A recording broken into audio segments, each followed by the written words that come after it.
आदाब नाजरीन, पेश है इस वक्त की खास खबरें। वजीर आजम नरेंद्र मोदी और रूस के सदर व्लादिमीर पुतिन ने पीर को टेलीफोन पर बातचीत की। वजीर आजम ने सदर पुतिन और रूस के लोगों को क्रिसमस की मुबारकबाद पेश की। सदर पुतिन ने भी वजीर आजम मोदी को भारत की खुशहाली, तरक्की, अमन और खुशी की दुआ दी। दोनों रहनुमा इस साल सभी इलाकों में भारत रूस ताल्लुकात को मजीद मजबूत करने के लिए नजदीकी से काम करने और मुस्तकिल तौर पर मशवरे जारी करने पर रजामंद हुए।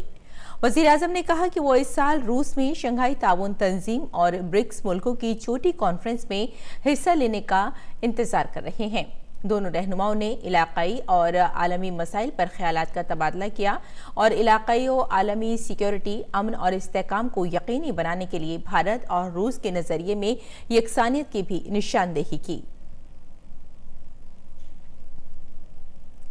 शहरियत तरमीमी कानून को लेकर मुल्क भर में जारी एहतजाज और कानून की हिमायत में रैलियों के दौरान वजीर आजम नरेंद्र मोदी ने कहा कि इस कानून के जरिए पाकिस्तान में अक़लियतों पर होने वाले मजालिम दुनिया के सामने आए हैं और अब उसे अपनी करतूतों का हिसाब देना होगा। तो वहीं कांग्रेस को अपोजिशन पार्टियों ने झटका दिया है। कांग्रेस ने सभी यकसा नजरियात वाली जमातों को शहरियत तरमीमी कानून पर एक मुश्तरका हिकमत अमली को रस्मी बनाने के लिए मीटिंग में हिस्सा लेने के लिए मदऊ किया था, लेकिन अपोजिशन पार्टियों का कांग्रेस से परहेज भी सामने आ गया। मीटिंग में तृणमूल कांग्रेस, बीएसपी, आम आदमी पार्टी और शिवसेना जैसी जमातों ने इसमें हिस्सा नहीं लिया। अपोजिशन पार्टियों की मीटिंग के बाद मरकजी वजीर कानून रविशंकर प्रसाद ने कांग्रेस समेत सभी अपोजिशन पार्टियों को निशाने पर लिया। उन्होंने तंज करते हुए कहा कि 20 पार्टियों की मीटिंग के बाद एक तजवीज पास हुई। मीटिंग में कांग्रेस के अलावा कोई अहम अपोजिशन पार्टी शामिल नहीं थी, जिससे अपोजिशन इत्तेहाद की हवा निकल गई। अपोजिशन की मीटिंग में जो तजवीज पास हुई उससे पाकिस्तान बहुत खुश है। जेएनयू में तवील वक्त से जारी तातुल के दौरान पीर से क्लासेस शुरू हो गईं। फरोग़ इंसानी वसाइल की वजारत ने गुज़िश्ता हफ्ते जेएनयू के एहतिजाजी तलबा, असातिज़ा, यूनिवर्सिटी इंतजामिया और वाइस चांसलर के दरमियान समझौता कराने की काफ़ी कोशिशें की। इन सब कोशिशों के बाद पीर से क्लासेस दोबारा शुरू हुई। जेएनयू इंतजामिया का कहना है कि तलबा आने लगे हैं और 2 से 3 रोज के अंदर हालात पूरी तरह से मामूल पर आ जाएंगे।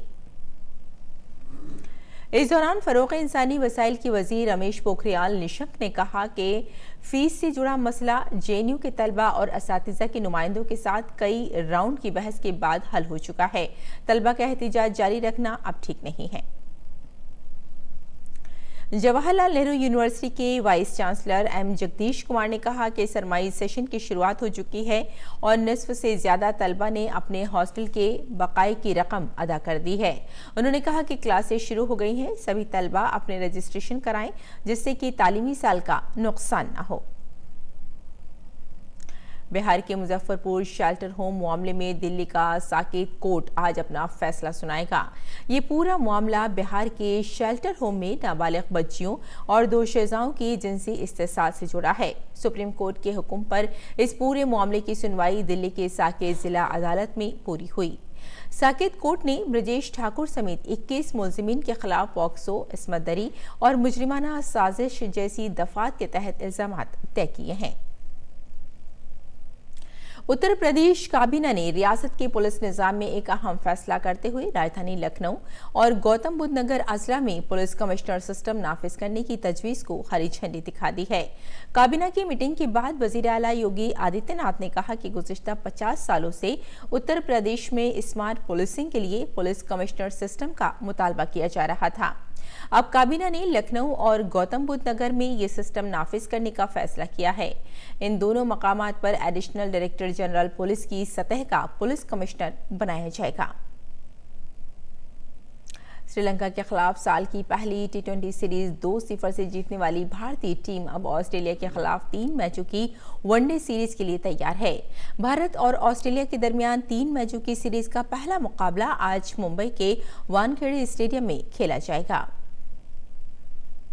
मलिका बरतानिया एलिजाबेथ दोयम ने अपने पोते शहजादा हैरी और उनकी बीवी मेघन मरकल को तब्दीली के लिए वक्त देने की हामी भर ली है।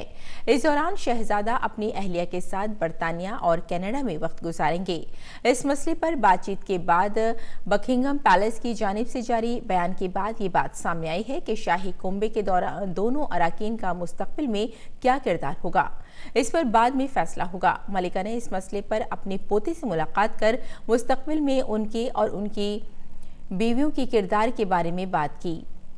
काबिल जिक्र है कि हैरी और मेघन ने हाल ही में ऐलान किया था कि वो दोनों बरतानवी शाही कुंबे के सीनियर अराकीन की जिम्मेदारियों से पीछे हटना चाहते हैं। तो नाज़रीन, इस वक्त की खास खबरों में फिलहाल इतना ही। इजाजत दें। आदाब।